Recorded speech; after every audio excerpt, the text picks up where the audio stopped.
trazendo bastante geometria. E geometria, diria, só euclidiana. Isso é verdade, só euclidiana. Mas, pelo menos, ela está renascendo. Eu acho que, falando de obras dele, eu precisaria voltar um pouquinho a aquelas duas que marcaram muito a contribuição dele. Uma é O Homem que Calculava, mais famosa. 14 línguas. Está traduzido hoje em dia em 14 línguas. Se tem 14 diferentes línguas, imagina que sucesso que esse livro já fez. Professor, na sua concepção, Malba-Tahan permanece atual? As obras, as ideias matemáticas de Malba-Tahan permanecem atual? Você acha essa afirmação pertinente? Por quê? Julgo que essa pergunta sobre se as ideias de Malba-Tahan estão presentes, são atuais ou não, julgo que é uma pergunta muito importante. Não vou responder sim ou não.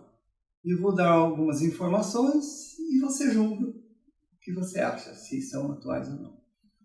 No livro, por exemplo, de Didática da Matemática, volume 2, você encontra várias páginas falando de uma coisa chamada Laboratório de Ensino de Matemática.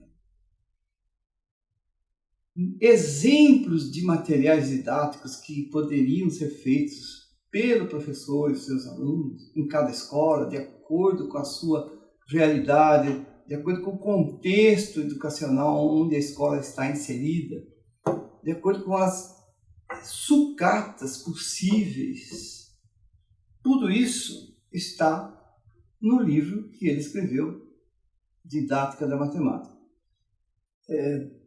Não se esqueça que esse livro foi publicado em 1961, mas já era produto de uma herança, de um acúmulo, de um acervo que ele vinha construindo em crenças e objetos de muitos anos anteriores. Ele falava em sala ambiente, ele falava em uso dos jogos para que tivesse uma aprendizagem melhorada. Falava em curiosidades, paradoxos e principalmente histórias. Conte história para os alunos. Use a história da matemática também. Ele usava o caderno controlado, que era o seguinte: você tem que anotar as coisas que estão sendo ensinadas. Isto ajuda você a lembrar depois e dizer mais claramente o que você entendeu. Bem, se isso foi pouco para você chegar à conclusão, qual é a resposta a essa pergunta, eu diria o seguinte: Torre de Hanoi, um joguinho que hoje é muito popular,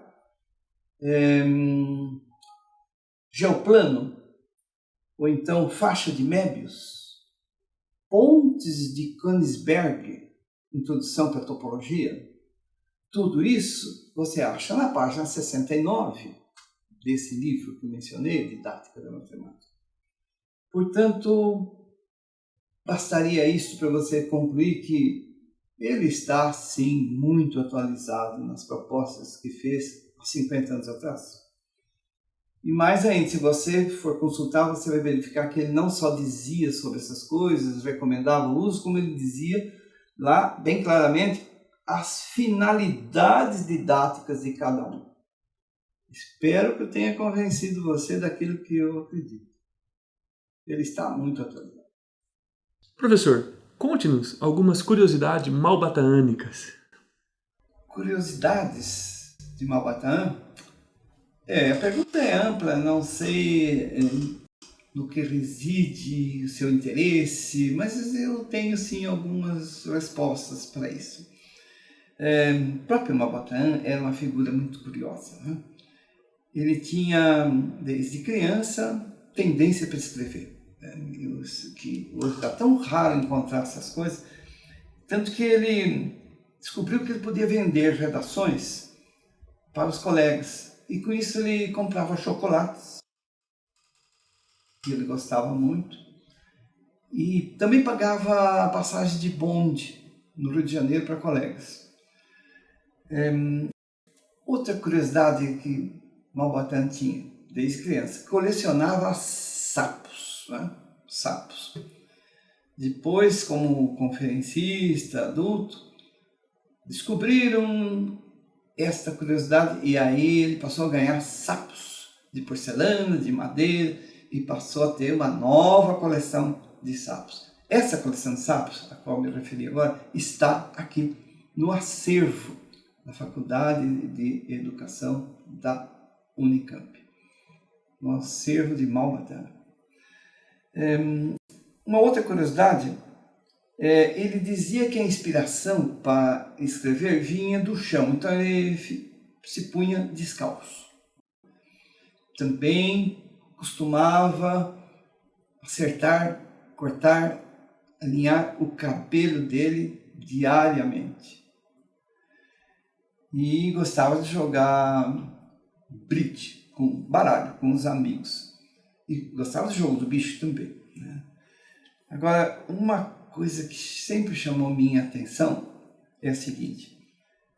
Malbatã escreveu cerca de 120 obras, mais ou menos 50 são romances e 70 são obras relacionadas com o ensino da matemática, uma parte livro didático.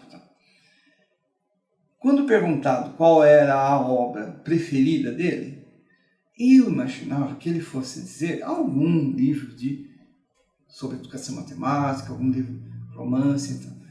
Não, ele respondeu para surpresa que seria A Sombra do Arco-Íris, que é um livro, não é um romance, é um livro mais ligado à parte poética que ele recebia de alunos, de colegas. É um livro escrito com o coração. Talvez por isso que ele tivesse preferência por ele. E outra coisa que me chama muito a atenção é que ele teve uma produção incrível. Incrível. Se você lembrar que escrever naquela época, com as condições que existiam, 120 obras, um pouquinho mais do que isso.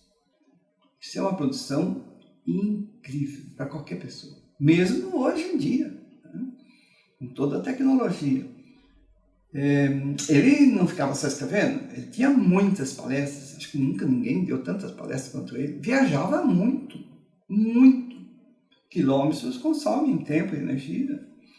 Isso para mim também é uma curiosidade especial de Júlio César de Mello e Souza, que teve uma criatividade incrível, criou o Malbatã, personagem, né, árabe, o qual criou também o Berenice, que era o homem que calculava. Só está nesse livro, O Homem que Calculava. Mas acho que teria aqui outras mais que eu agora não me recordo. Mas existiam-se muitas coisas curiosas desse autor e mesmo do personagem. Professor, como é para o senhor saber que foi aluno do Malbatã, tendo em vista a importância das suas obras e a importância que ele tem para a educação matemática no Brasil? Ter sido aluno do professor Júlio César de Mello e Souza, mais conhecido com o nome de Malbatã, só posso dizer que foi um grande privilégio. Influenciou muito na minha vida profissional. Ele me transformou realmente. Agora é bom dizer o seguinte para todos que estão me vendo e pensando que as coisas acontecem de uma hora para outra. Não tive a percepção da importância do curso que eu fiz com Malbatã em 1951. Somente anos e anos depois, tentando me mudar, melhorar, é que eu percebi o valor da fonte que estava justamente nas propostas dele. Tanto isso aconteceu que depois, quando fui contratado pela Unicamp para trabalhar na formação de professores, aí tentei fortemente imprimir essas verdades que ele havia me dito. E que muitas delas estavam registradas no caderno que eu fiz durante o curso com ele. E tanto isso é verdade que depois, anos depois, eu consegui publicar um livro juntamente com ex-alunos meus, alguns colegas, que se chama O Laboratório de Ensino de Matemática, cujas raízes estavam nos ensinamentos de Malba-Tahan. Quem ler as obras dele e o livro que eu mencionei, Laboratório de Ensino de Matemática, vai perceber claramente como que um é consequência do outro. Cabe aqui uma informação interessante. Vamos falar um pouquinho mais a respeito de exemplos que você pode encontrar dentro do livro O Homem que Calculava. Um dos problemas mais interessantes, mais famosos, é a distribuição de 35 camelos entre 3 pessoas. Um pai deixou de herança 35 camelos, mas ele impôs uma condição, que um dos filhos recebesse meio, o outro recebesse 1/3 e o outro recebesse 1/9. 1/2, 1/3 e 1/9. Ora, mas qual é a metade de 35 animais? 17. E 1/3 de 35? 11, porque 12 ultrapassa. E 1/9 de 35? São 3, porque se fossem 4 animais já daria 36. Então, os herdeiros aceitavam esses números, mas eles não concordaram em parar a divisão aí, porque eles não queriam perder essa parte, essa fração de animal. Bem, a discordância era tão grande que o homem que calculava, que se chamava Beremiz, passava por perto, escutou, e ele estava na garupa de um camelo, juntamente com o proprietário, amigo dele. E ele ouviu isso tudo e disse para o amigo: me empresta o seu camelo, que eu vou resolver esse problema da repartição que eles não estão conseguindo. E o amigo disse a ele o seguinte: não vou te emprestar o meu camelo. Você vai pôr o meu camelo junto com os outros e repartem, e aí nós vamos continuar a pé. Não vou fazer. Ele falou: não, eu sei o que eu estou fazendo, pode ter certeza, me empresta assim que eu resolvo. Bem, esse amigo conhecia as virtudes do homem que calculava e cedeu o camelo. Então, já não tem mais 35 camelos, agora são 36 camelos. A metade é 18. Para aquele que ia receber 17, ele ficou satisfeitíssimo, pegou os 18 e foi embora. E largou o problema para os outros. Aquele que ia receber 1/3, portanto, ele ia receber 11 camelos, e mais uma parte que estava em discórdia. Ele passou a receber 1/3 de 36, passou a receber 12. Portanto, de 11 ele subiu para 12, ficou satisfeito, foi embora. E sobrou para o último, 1/9. Mas 1/9 de 36, agora são 4 camelos. E ele foi pegar os 4 e percebeu o seguinte: ora, mas 18 com 12 com 4, ao todo, deram 34 camelos, por isso que sobraram agora 2 camelos. Eu falei: então, um camelo que sobrou é porque eu tenho que devolver o camelo para quem me emprestou. E o outro camelo é o meu como pagamento pelo serviço que eu prestei a vocês. Pois é, e assim foi feito. Porém, para nós que escutamos essa história, fica aí uma contradição. Como que dividindo 35 não entrava no acordo, de repente de 36 eles entram no acordo e ainda sobram 2 camelos? Mas isso faz parte do livro O Homem que Calculava. Existem mais outros 20 e tantos problemas interessantes como esse. Interessante para você, leitor de qualquer idade, e muito interessante para você, professor, que pode usar isso na sala de aula. Olha quantos conceitos nós abordamos com relação a essa história. Existem outras muito interessantes. vou contar agora a vocês uma outra história, também retirada do livro O Homem que Calculava. História de dois amigos que viajavam por um deserto. E quem são esses dois amigos?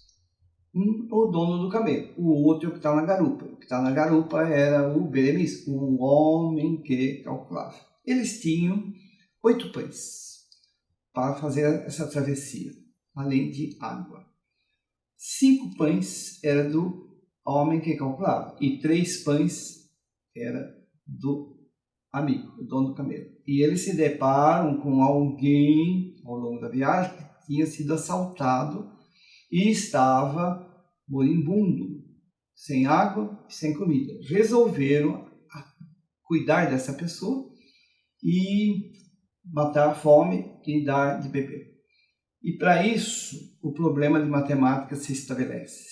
Conforme a idade, já sem solução. Por quê? Porque eles dispunham de 8 pães e esses 8 deveriam ser repartidos entre 3 pessoas. Acontece que 8 não é divisível exatamente por 3, então não tem solução no número inteiro. Mas o homem que calculava sempre achava a solução. História dos números. E ele diz o seguinte: vamos dividir cada pão em 3 partes iguais e distribuiremos as 24 partes entre nós 3. E assim foi feito e cada um recebeu 8 pedaços de pão. Bem, para o professor de matemática, essa história já poderia terminar aqui. Muito bom. Um problema que não tinha solução passa a ter solução. Não se divide 8 por 3, mas dividindo cada pão em 3, aí dá 24 partes, e então é possível resolver o problema satisfatoriamente. E eles resolveram voltar à cidade. Retornando à cidade, descobriram que essa pessoa que eles recolheram no deserto, que havia sido assaltado, que era uma pessoa muito rica, morava no palácio, era dono do palácio, era um sheik.